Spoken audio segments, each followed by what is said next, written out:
बिस्मिल्लाहिर्रहमानिर्रहीम। अस्सलाम वालेकुम। मैं हूं गुलफाम चौधरी। फर्स्ट ऑफ ऑल हम बात करेंगे सुप्रीम कोर्ट ऑफ पाकिस्तान में एक केस ज़ेर अल्तवा कब से है, जब से रजीम चेंज ऑपरेशन हुआ है। तब से जो बर वक्त इंतखाबात के हवाले से पंजाब और के पी की असम्बलियाँ डिज़ोल्व हुई। जिस तरह से इमरान खान साहब ने उनके दौर में जब वो वज़ीर आज़म थे उन्होंने असम्बलियाँ तोड़ने की सिफारिश की, सदर पाकिस्तान ने भी आम इंतखाबात का ऐलान कर दिया, लेकिन chief justice of Pakistan justice Umar Ata Bandial की तरफ से सो मोटो लिया गया और असम्बलियाँ रिवर्स हुई। दोबारा से अदम एतमाद की तहरीक कामयाब हुई। वज़ीर आज़म जो थे वो शहबाज शरीफ बन गए। उसके बाद से लेकर आइन की बेतौकीरी, कानून की पामाली, जिस तरह से पाकिस्तान के अंदर एक वतीरा बन गया, उसकी रोज़ाना हमें एक नई शिफ्ट देखने को मिलती है। यानी सुप्रीम कोर्ट ऑफ पाकिस्तान में एक केस जो है वो तब से ज़ेर समात है जब इमरान खान की गवर्नमेंट गई थी। पंजाब और के पी की असम्बलियाँ साथ ही उन्होंने डिज़ोल्व की थी और इलेक्शन कमीशन को उसके इंतखाबात करवाने के हवाले से खत भी लिखा था। लेकिन इस पूरे के पूरे सिनेरियो के अंदर हमें chief election commissioner Sikandar Sultan Raja हो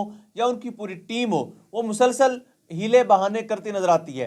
उनकी तरफ से मुसलसल जो है बहाने किए जाते रहे। कभी हल्का बंदियों का बहाना किया जाता रहा, कभी किसी किस्म की, कभी आईनी पेचीदगी, कभी कानूनी पेचीदगी, कभी किसी भी हवाले से केस को लटकाना,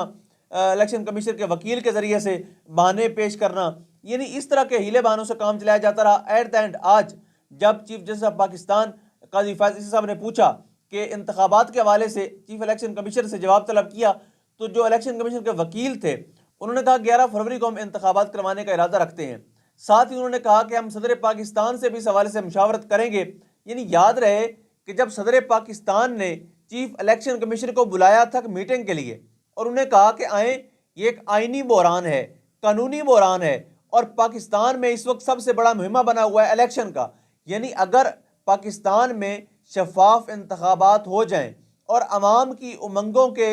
जो मुताबिक है वो हुकूमत आ जाए, तो बहुत से ऐसे खला हैं जो पुर हो सकते हैं, बहुत से ऐसे मसाइल हैं जो ख़त्म हो सकते हैं। लेकिन शायद इलेक्शन कमीशन और बाकी जो इदारों में लोग बैठे हैं वो इतनी सिंसेरिटी के साथ उस चीज़ को सोचते नहीं, उस चीज़ को समझ नहीं रहे कि इस वक्त इस कौम की, इस मुल्क की ज़रूरत क्या है। उन्होंने जब सदर पाकिस्तान ने चीफ इलेक्शन कमीशन को बुलाया कि आए इस पर बैठते हैं, इस पर मुशावरत करते हैं, तो उन्होंने आने से इनकार कर दिया।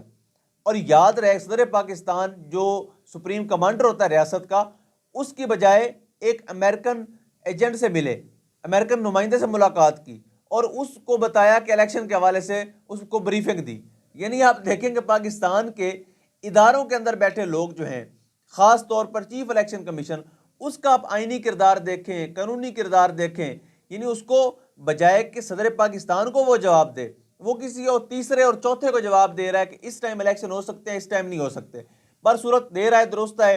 सुप्रीम कोर्ट ऑफ पाकिस्तान में ये चीफ इलेक्शन कमीशन की तरफ से कहा गया है और उनके वकील की तरफ से कहा गया है कि हम 11 फरवरी को इंतखाबात करवाएंगे और साथ ही साथ सदर पाकिस्तान को हम मुशावरत उनके साथ कर रहे हैं, इस हवाले से उनको एतमाद में लेंगे और इंतखाबात के मामले को आगे बढ़ाएंगे। अब देखते हैं कि इस पर, इस आइनी मामले पर, याद रहे यह रियासत का आइनी कानूनी मामला है। अगर इस आइनी और कानूनी मामले को आइनी और कानूनी तरीके से ही सॉल्व किया जाता है तो बहुत से मसाइल अब भी ख़त्म हो सकते हैं। बहुत से मसाइल जो हैं उससे अब भी जो रियासत दो चार है उससे इफाका हो सकता है, उसमें बेहतरी हो सकती है कि अगर अवाम को वोट का हक दिया जाए और अवाम अपने वोट के ज़रिए से अपना नुमाइंदा चुने, अपने नुमाइंदे को हुकूमत दे, अपने नुमाइंदे को बरसर इक़्तिदार लाए, तो पॉसिबिलिटी है अवाम रिस्पॉन्स भी करेगी, अवाम उनको फैसिलिटेट भी करेगी, अकोमोडेट भी करेगी। और डेफिनेटली जब रियासत के रहने वाले लोग अपनी रियासत के साथ खड़े होते हैं तो रियासत का ये हाल नहीं होता जो इस वक्त पाकिस्तान के अंदर है। साथ साथ खबर शामिल करते हैं इमरान खान साहब की सेहत के हवाले से बहुत सी ऐसी खबरें हमें सोशल मीडिया पर देखने को मिली और बार बार कहा गया कि उन्हें शायद स्लो पॉइजनिंग की जा रही है और उनकी जान को शदीद ख़तरा है। और डेफिनेटली जो उनकी फैमिली है, जो उनके वकला हैं, जो उनसे मोहब्बत करने वाले हैं, उनके पार्टी वर्कर्स हैं, उनके लिए ये बहुत बड़ी फ़िक्र की बात थी।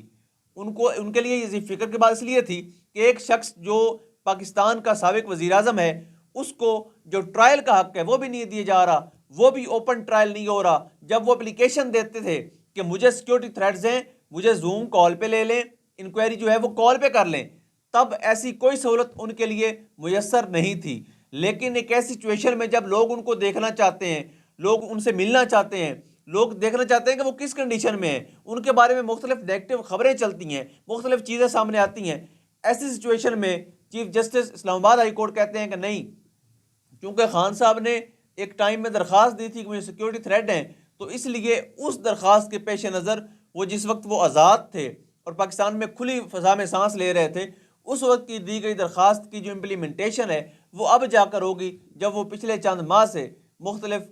سیل میں بند ہیں، یعنی پہلے اٹک جیل میں بند رہے اور وہاں سے پھر اڈیالہ جیل میں بند ہیں، لیکن ضد وہی پر قائم ہے کہ عوام کو ان کا چہرہ نہیں دیکھنے دینا، عوام کو عمران خان کا سامنا نہیں کرنے دینا۔ خیر، اس کے ساتھ ساتھ پاکستان تحریک انصاف کے وائس چیئرمین شاہ محمود قریشی صاحب کی طبیعت بھی بہت زیادہ ناساز ہوئی، اور خان صاحب کے حوالے سے کنفرم کرتا چلوں کہ ان کے ڈاکٹر جو ہیں وہ ان سے ملے ہیں، اور ان سے ملنے کے بعد انہوں نے کنفرمیشن کی ہے کہ خان صاحب جو ہیں وہ خیریت سے ہیں، ان کی صحت بالکل ٹھیک ہے، اور جو خبریں مختلف پھیلائی جا رہی تھیں ان میں کوئی صداقت نہیں ہے، اور اللہ کرے ایسا ہی ہو، کیونکہ ریاست پاکستان ہے،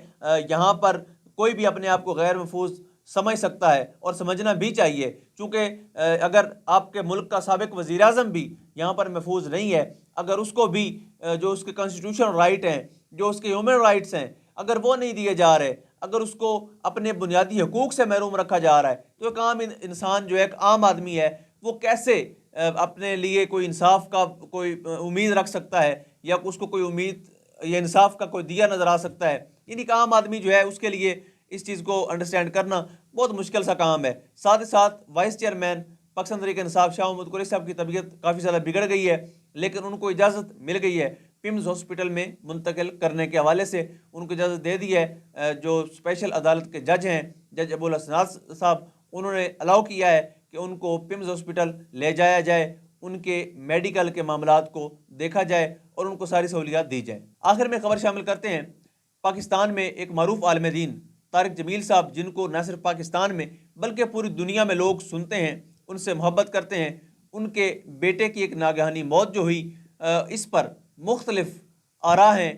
کچھ دوست ان کو خودکشی کہہ رہے ہیں، کچھ ان کو قتل کہہ رہے ہیں، لیکن اس مشکل ٹائم میں ہمیں مولانا طارق جمیل صاحب کے دکھ میں برابر کا شریک ہونا چاہیے۔ ایک انسان کا جواں بیٹا جو ہے وہ اس دنیا سے گیا ہے، اس کے غم میں برابر کا شریک بھی ہونا چاہیے۔ اور recently senior anchor person Imran Riaz Khan صاحب نے ان کو کال کی، اور اپنی فزیکلی اس حالت ہونے کے باوجود بھی انہوں نے ان سے نہ صرف تعزیت کی بلکہ یہ بھی کہا کہ میں انشاءاللہ حاضر ہوں گا آپ کے بیٹے کے لیے، جس پر مولانا طارق جمیل صاحب نے کہا کہ عمران بھائی، آپ نے بہت سی مشکلات دیکھی ہیں، یقیناً بہت مشکل ٹائم آپ نے گزارا ہے، لیکن اس کے باوجود آپ نے میرے اس غم کے موقع میں مجھے یاد رکھا، اس پر میں مشکور ہوں۔ اور مولانا صاحب کا ایک لفظ جو دل کو چیر دینے والا تھا، وہ بار بار کہہ رہے تھے کہ میں بہت ٹوٹا ہوں، مجھے بہت اس چیز کا جو ہے دکھ ہوا ہے۔ ظاہری بات ہے، جوان اولاد کا دکھ کون برداشت کر سکتا ہے؟ اس دکھ کی گھڑی میں ہم مولانا طارق جمیل صاحب کے ساتھ نہ صرف کھڑے ہیں، اس دکھ میں برابر کے شریک ہیں،